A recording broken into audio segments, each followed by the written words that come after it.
Welcome to the Q1 Buck Pull. I'm Tim Hart-Haverhill. This is Tony LaPratte from Ultimate Land Management and the Whitetail Boot Camp, sitting in for Mike Big Buck Hoffner, who's on vacation in the wintertime. Can you believe that? Yeah.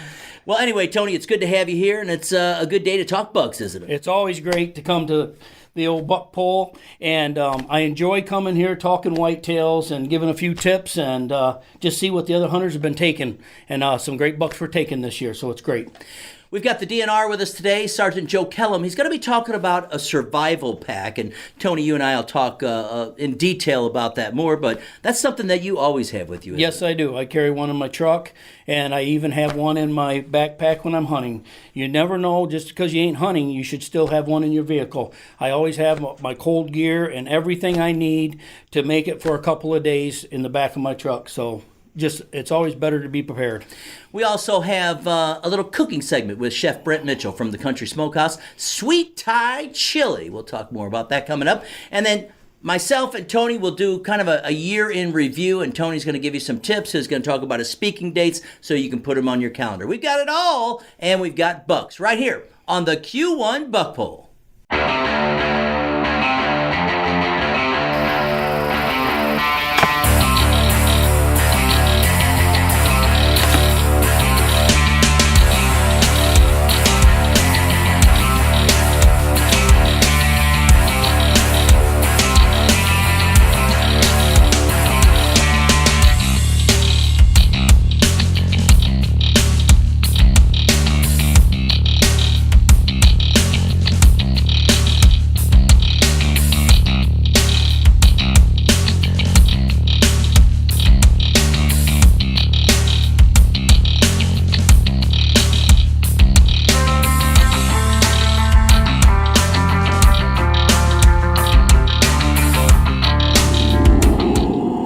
Trophy Class Real Estate specializes in listing and selling unique recreational hunting land and vacant land properties. Hi, I'm Dan Hoffman. We're the premier real estate brokerage firm for Cabela's Trophy Properties in Michigan. If you're looking to buy, we have great properties like this one. Here's 24 acres of vacant land and waterfront in Calhoun County. The property includes your very own 7-acre buildable island. There's great whitetail deer hunting and fishing. Own a one-of-a-kind piece of property. Call us today or go online to see all of our properties.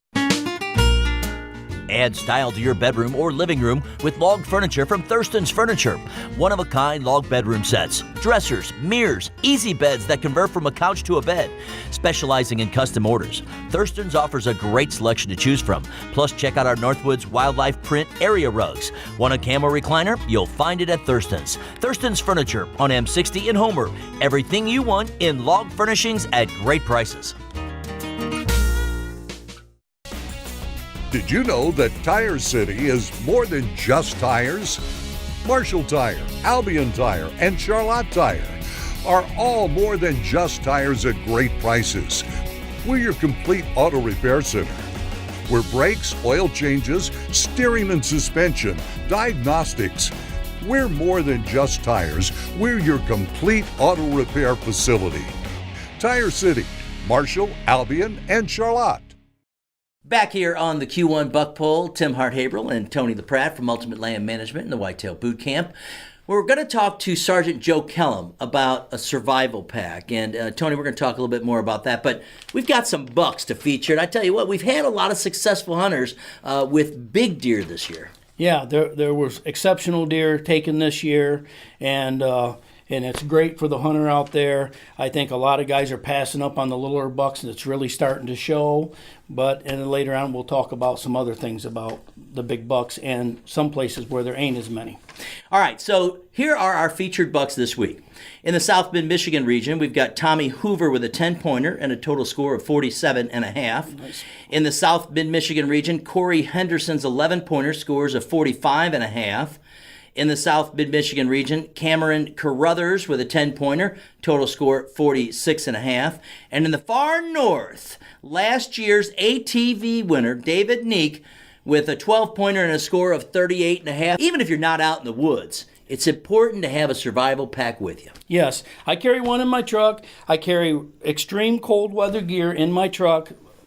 boots, clothes, everything I need, even hand warmers, because you just never know where you might slide off. I'm a guy that travels all over the country. I'm in rural America all the time, and a lot of times I'm 20, 30 miles from any public place. You have a problem then, you basically got to take care of yourself. So I'm sure they're going to give a lot of good tips later on. But Here's the DNR's Sergeant Joe Kellum. Today on our update with the DNR, we've got Sergeant Joe Kellum with us. Welcome to the Buck Pool. Thank you. Good to be here. We are going to talk about survival. We're out in the woods, and you know, a lot of times hunters or just people that are out there enjoying nature here in Michigan might get caught in a situation where they need a few essentials, and that's what we're going to talk about today. Absolutely. I get asked quite often why hunters need this kind of training, because they're only a mile from the road in most southern parts of the state. And the response I give to them is they could be injured falling from a tree stand, they could fall through the ice and be far enough from their vehicle they need to create some warmth, or they could simply just be lost out there and turned around, which happens quite often. And it does happen more often than people really want to admit. Absolutely. You know, and I've dropped out of a tree stand, I will tell you this, and I had a Sure. buddy there to help me, and we used a lot of different things to get me out of the woods. Right. But it's better to be safe than sorry, and a lot of this stuff, you know, it's not heavy duty, so it's not like it's going to weigh you down. Not at all. Most people are going to carry, you know, some kind of a backpack, or maybe their, you know, safety harness has got a couple of little locations where you can put things. So Absolutely. a lot of ways to carry this stuff. Where are we going to start with? Well, here this today? is really lightweight stuff, and this is what we recommend to our officers in the program that we teach to them. It starts off with a good base layer. You don't want to wear anything cotton, because once it gets wet, it stays wet. You get hypothermia setting in very quickly. Are you talking about like Under Armour type things? Anything that's breathable fiber? Yeah, anything that's a polypropylene or a wool based, with each layer, wool itself retains 80% of its warmth when it's wet. Okay. So that's always a good option. All right. And one of the main essentials that I think everybody has in some form or fashion, that we're talking about knives now. Absolutely. And these knives here are fixed blade knives. And the reason that it's recommended is a fixed blade knife can be used for not only skinning animals, but for processing firewood in an emergency to get a fire going and to get you warm back up. And the fixed blade is better than a folding blade because of those reasons. When you try to put a folding blade through a piece of wood and baton it through there with another piece of wood, it may break on you. So the fixed blade carbon steel is a really good choice that I recommend. All right. And then looks like we've got some fire materials. Right. Next up, we have a ferrocerium rod and a regular lighter. And we always try to go too deep on that, because if you lose one or one doesn't work, you have another option. And fire is one of your most important essentials. And what are you talking about here? This is a ferrocerium rod. It's a mixed metal. So when it's struck with a it throws a spark at several thousand degrees that lights tinder that we have here. Okay. And these are ones we've made, so it's low cost to the sportsman as well. Now this, I know about that. That's great Lighter, until it gotta gets have it. wet. Exactly. It gets right. wet, it's done. Yeah. Well, and So- some people will take the little containers that are the waterproof, they got their matches in or so. Sure. And that's another thing that you can use. It is a good option. Again, if that's cracked open or wet, we've seen it fail, and then that becomes of no use. Now, where So, can you get this at? any of your sporting goods stores will carry various methods of that. You can have one that's just simply attached to your knife sheath. This one has a two-part, the striker as well as the ferro rod, and those are a couple of options you can have. All right, next up. Next up, the all-important compass. Now this is great, but you have to know how to use it. A lot of sportsmen will buy one and stick it in their pack, but when it comes time to use it, they don't know how to use it. Right. So you got to know which way you go in to know which way to come out. All right, so is that the main tip then? It is. It Okay. is. If we would cut down a lot of our search and rescue if guys would simply take a bearing or a direction in. If they went in north, generally to come back out is going to be south to that same road. So looking at your compass as you get ready to go in, Before and then you leave put it the in your truck. pocket? Yeah, Okay. before you leave the truck, check your direction in, opposite direction, 180 degrees to come back out. All right, that is a good tip right there. Then, of course, we got the thermos. We do. We have, this is just a stainless steel metal container. It's what all of our officers carry. And this is great because you've got 20 ounces or so of water, but when you run out and you've got to collect that creek water, you've got to be able to disinfect it. Okay. You can disinfect it through the fire by boiling it, and it's safe to drink again. All right. You can't Just do boiling it with this little guy. Yeah, here. either way, straight in this container or in that, a plastic container, it's really tough to do that with. So that's why we recommend the metal. Okay. A Looks like that thing has been used. It has seen a times. few fires, absolutely. So Well, I mean, if you're going to teach it, you better use it. you've got to use it. And that's with all this. I recommend highly that everybody tries it at home in a good, safe environment where they can walk back in the house and get warm before they go hunting and have to use it. Okay. Last thing is some type of shelter. Well, these layers are great, but when an unexpected rainstorm comes in or snow, you've got to have another layer, a vapor layer, to keep that wetness off of you. It can be something as simple as a 55-gallon garbage bag with a hole cut in it, or there's commercially made larger bags with a face hole cut in them that's on the side so that the rain doesn't run down inside of you. Exactly. There's a face hole cut here. They can get inside of this and be fairly comfortable if they have to stay in an overnight situation. Beyond that, there's a blanket that you can get at all of your sporting goods stores, and this opens up and can be erected into many types of shelters, which we have demonstrated here today. Now, you know, with some people, of course, the most important thing for them, Right. and that is cell phone. It is. Cell phone's great. Technology is great when it works. Right. But if you're way out and When you have you're no way signal, out. you got a problem. Absolutely. But other than Absolutely. that, I know a lot of people, of course, we hunt all the time and we're texting back and forth and what are you seeing, what are you looking at, what's Right. going on and all Right. that. So you kind of stay connected. They're great when they work, but batteries fail and receptions fail, and that's why we go back to the basics on some of this. Back to the basics. A little bit of survival essentials when you're out in the woods, whether you're hunting or you're just out enjoying the great nature we have here in the state of Michigan.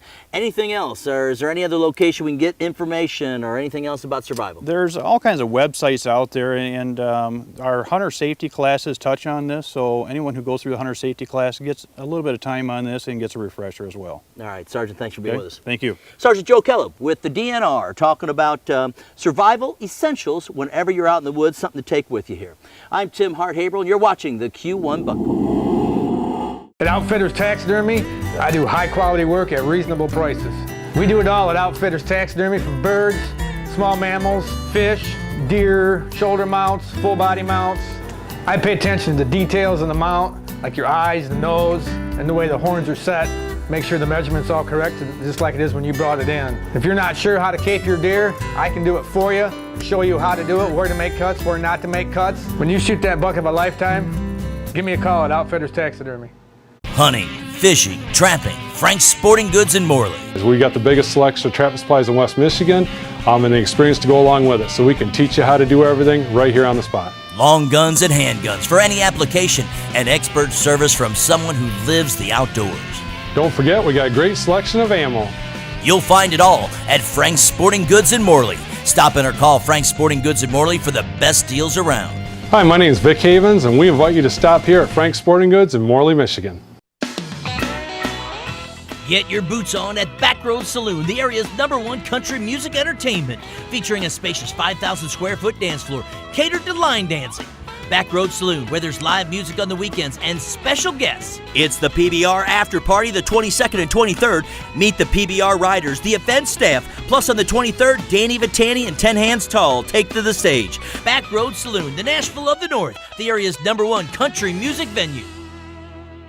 Well, we've got more bucks here on the Q1 Buck Poll, and for those that have not entered the contest, Valentine's weekend, the Field and Stream Deer and Turkey Expo will be held in Diamonddale at the Summit, and that is your ultimate last chance to register your buck. And there's some people that, you know, they get caught up in the moment, and they're like, oh my gosh, January 1st. It's like, well, here's your last chance. Yep, get down there and redshirt, because someone's going to win it.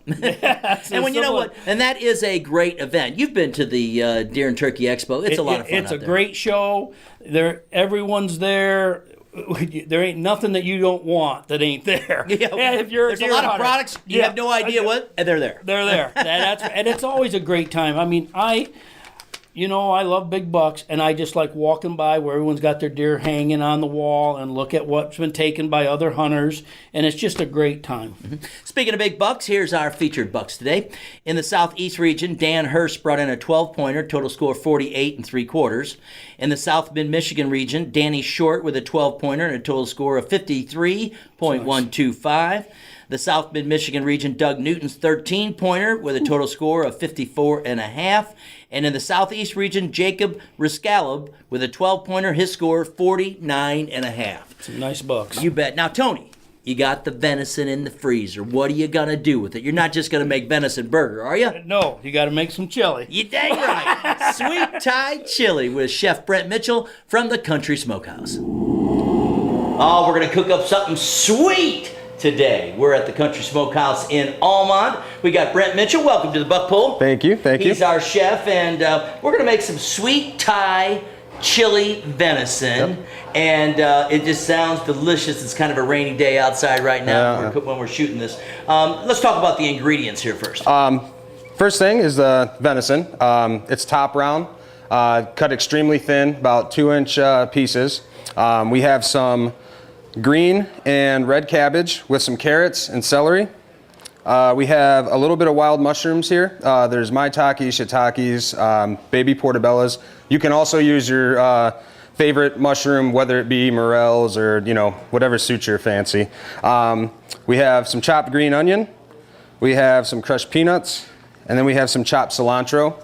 And then the best part is the Thai chili sauce. Now, is this something that you buy at the store, or you kind of concoct something? We make our own, but there's no shame in going to the store, and if you have a certain brand that you like, go ahead and buy it. It'll, any kind of Thai chili sauce would work for this dish. All right, well, let's get going with the venison then. All right. The pan's going to be heated up? The pan is extremely hot, yes, and that's crucial. I'm going to add a little bit of oil, and immediately you're going to see this oil start to smoke. At that point, you want to throw in your venison, and you can hear that sizzle, and that's what you want. This is literally going to take about 30 seconds. And what I'm going to do is hit it with a little bit of salt and pepper, and you can adjust that later on in the recipe to your liking. Just give it a good stir with some tongs or a spoon, whatever you have handy. And you can already see the venison starting to turn brown and get a little caramelized. And again, this is not something you want to cook very long. Right. Yep. Very quick, in and out of the pan. And right now is about where I'm going to pull it out, and I'm going to set the meat aside, let it rest, and then I'm going to start sauteing my vegetables.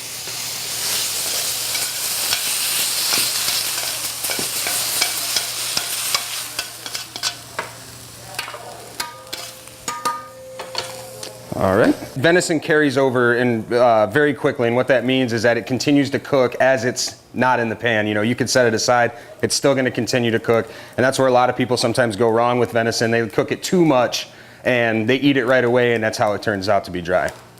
So at this point, I'm going to add a little bit more oil, and I'm going to add my cabbage, my celery, and my carrots. I'm also going to add my mushrooms.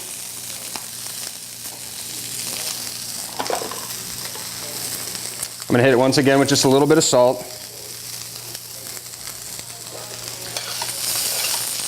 Stir it around for a little bit, saute, probably a good minute or two. And all that. What are you trying to do? Are you trying to soften this up, or? A little bit, yes. Now you still want, obviously it depends on preference, but when I wrote this recipe, I like stir fry with a little bit of crunch to it still.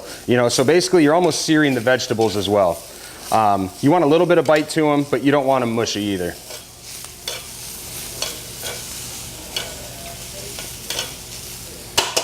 All right, the next thing we're going to do is add a little bit of water, and this is going to help steam the vegetables and give us that, that texture that we're looking for.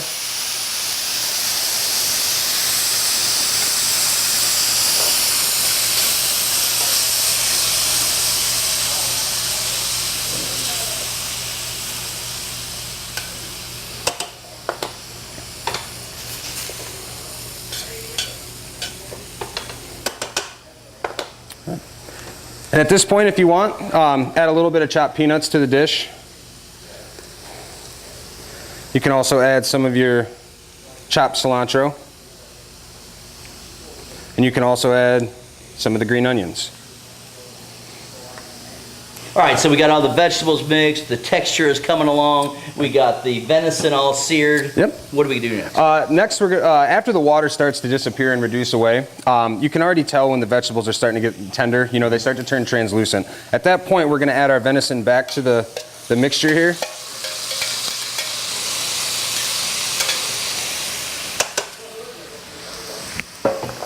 And then at this point, we can add our Thai chili sauce. Mm-hmm. And again, is this just personal flavor of how much chili sauce you're going to put in? Absolutely, yep. And that's a great thing about stir fries and stuff, is that you can tweak them however you want. You know, if you don't have cabbage necessarily, add something else, you know. And the same with the sauce. You can add a lot. If you like sauce, you can take it back. You can add heat to it. You know, it's all up to you. Well, you know, and when you take a look at a dish like this is something that could be made at any deer camp. Absolutely. It's quick, it's easy, and something that I am sure is going to be delicious. I hope so. I can smell it right now. It smells good to me. And then how long will we let that cook? Just a minute or two? Or? Yep, you're going to let it simmer for, you know, right around a minute, minute and a half, something like that. You know, the longer you let it reduce, the thicker that sauce is going to glaze and coat and kind of just, you know, but then eventually it'll burn too because there's sugar in the sauce, so you don't want to take it too far. Okay, all right. All right, so it looks like it has simmered to a point. Time to plate. It's time to plate, time to eat. Time to eat, yep. All right, well, let's do that. Let's get it all plated up here. All right, so we have our jasmine rice here. This is the foundation, so put a little bit on the plate there. And we're just gonna slap some of this awesomeness right on top.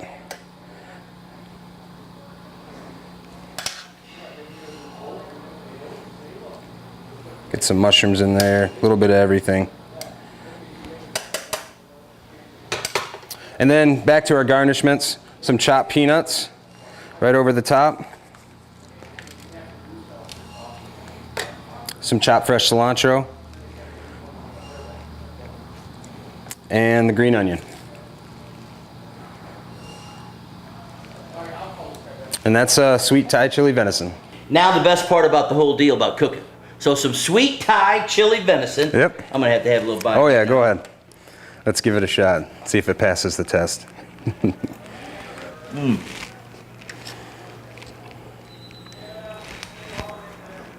Now you'd think it's got a little bit of bite, but nothing hardly. It's just that sweet. It is delicious. Mm-hmm. Yep. It's sweet. You know, the chili sauce has some a little bit of heat to it. Not enough to not knock your socks off. It's not going to kill you, but it makes the whole dish interesting. And the rice in itself helps mild out the spice a little bit. And overall, it's a texture thing. It's a sweet. You know, you get a little bit of garlic and ginger in there. You know, from the Thai chili sauce. So overall, I mean, it's a great dish. Yes, sweet Thai chili venison. Chef Brent Mitchell with us here at the Country Smokehouse. You're watching the Q1 Buck Bowl. Everything for the sportsman. DNR Sports Center. For the hunter, tree stands, bows, guns, and gear. All the top brands. Right here at DNR Sports Center. For the fisherman, check out the huge selection of boats, marine supplies, and tackle. DNR Sports Center. Full service mechanic for boats, guns, and bows. One-stop shopping, a huge selection, and the best service around. Come see for yourself and experience the personal service at DNR Sports Center. Everything for the sportsman. The Field & Stream Outdoor Life Michigan Deer and Turkey Expo is back. The Summit Sports Complex in Dimondale will be your hands-on, real gear hunting info headquarters. February 13th through February 15th. Bring the family to try the latest gear and get great bargains at over 250 booths. Enter your big buck in the Trophy Big Game Contest or Shed Antlers in the new Shed Antler Contest. Enjoy how-to seminars and hands-on demos all weekend long. Get discounted advance tickets at deerinfo.com. The Field & Stream Outdoor Life Michigan Deer and Turkey Expo. The great outdoors has a lot to offer, and if you're ready to experience it on the next level, Greenstone can help you get it done. We finance acreage of nearly any size, from a hunter's haven to adventurous trails, or even that relaxing place on the lake. Greenstone's loan options make owning land affordable, with terms up to 30 years. And with 36 locations in Michigan and Northeast Wisconsin, we're just a short drive away. To learn more, visit greenstonefcs.com. Greenstone Farm Credit Services. We finance the great outdoors. Make sure you go to q1buckpole.com to see all the bucks entered in this year's contest. And again, you've got Valentine's weekend to go to Dimondale, which is right outside of Lansing, and you can register your buck if you're not registered yet at the Field & Stream Deer and Turkey Expo. We've got some bucks here now to feature. We've got in the Southwest region, Karsten Ritchie's 8-pointer with a total score of 50 1/4. In the Southwest region, Robert Rank with a 13-pointer, total score of 56 1/4. In the Midwest region, David Kidder's 13-pointer, score of 49 1/2. And in the South Mid-Michigan region, Kim McCullough's 8-pointer with a score of 49 1/4. One of the things we like about having Tony on the show is that he is an accomplished speaker, and you've got some speaking dates coming up. So if you got questions out there, you can always go to Tony's website and check out your schedule of speaking dates. But you're coming up. You're going to be in Grand Rapids. You're going to be down in Kentucky, right? Yes, I'm going to be at the Hunting Time Expo. Then I'm going to be down in Kentucky towards the end of the month, and it's a great time. It's busy. I'm all over the country. What do you talk about then to people? Well, what I'm talking about mainly this year is what a big buck needs on your property. So what I'm basically saying is I talk to a lot of hunters and they say, Tony, I got cover, food, and water. I got everything I need, but I'm still having a problem. Well, let me just give you a quick scenario. You can have this nice little swamp and a nice woods around it, and you know the deer are all bed in the swamp, and then right here's a 40-acre cornfield. Now, your buck is not going to move only about the last 45 minutes, because when you only have one thick area, that buck in a big food plot that's so open, he ain't getting up at 4 o'clock when it's getting dark at 6 and going to sit on that edge for 2 hours before he walks out into that opening, and he ain't going to step in the opening until the last few minutes of light. So what happens is the hunter only has a couple of stand choices usually then. He overhunts them, and really he's in trouble because the deer is only moving about 45 minutes, and he has to overhunt them stands. Now let's take the same property, but now we put in little food plots that ain't much bigger than a room, a couple sizes of a room in a house. You put 4 of them scattered through the whole woods. And you always try to make a circular motion. So we want to scatter them through the land like that. Now what happens, the buck will get out of his bedding area in the cover and walk into another food plot. Because it's in the woods and we did it right, make it very small, he still feels safe. So now he will spend 15 minutes making rubs and scrapes there, and he's going to go from one little food plot to the other, and he's going to circle our property, maximizing our movement of the land, and then he's going to be right where we want him to be. The last 15 minutes of daylight, he's right on the edge to go out to the big field. But we got him to get up at 4 o'clock, 2 hours during daylight. We put a tree stand at each one of them food plots. We got all these different locations we can kill him. We also can play different wind directions. Each food plot should be set up for a different wind direction because he's going to move them all anyhow. So a lot of guys will keep putting them all for one wind direction. Every other food plot on my property is set up for a different wind direction. These are great tips to think about. And when you are speaking at the Hunting Time Expo or whatever the case may be, these are just some of the tips that you give. I mean, you got a whole display and everything like that. So yeah. It's a pretty good deal. Yeah, at the shows we get into a PowerPoint presentation and all that stuff. And then, of course, for the guys that are real whitetail fanatics and really want to know everything, that's what the boot camps are all about. All right, Tony LaPratt from Ultimate Land Management and the Whitetail Boot Camp, sitting in for Mike Big Buck Hoffner. All right, party dates are coming up. January 24th, we're going to be in Coldwater at the Eagles. Bring your racks. Come on out. Tell your story. And then January 29th, we're going to be in Almont at the Country Smokehouse. And I guarantee Steve Francis and Sue and Steve Jr. and Chef Brent Mitchell, they put out a spread of jerky and sausage and wings, and it's just a great deal. Come on out. Again, bring your rack, win surprises, have some fun. Tony, thanks for being with us here today. It's always a pleasure. All right. I'm Tim Hart-Haverhill. Thanks for being with us this week on the Q1 Buck Bowl. Remember, whenever you're out and about, well, have your survival pack and be safe.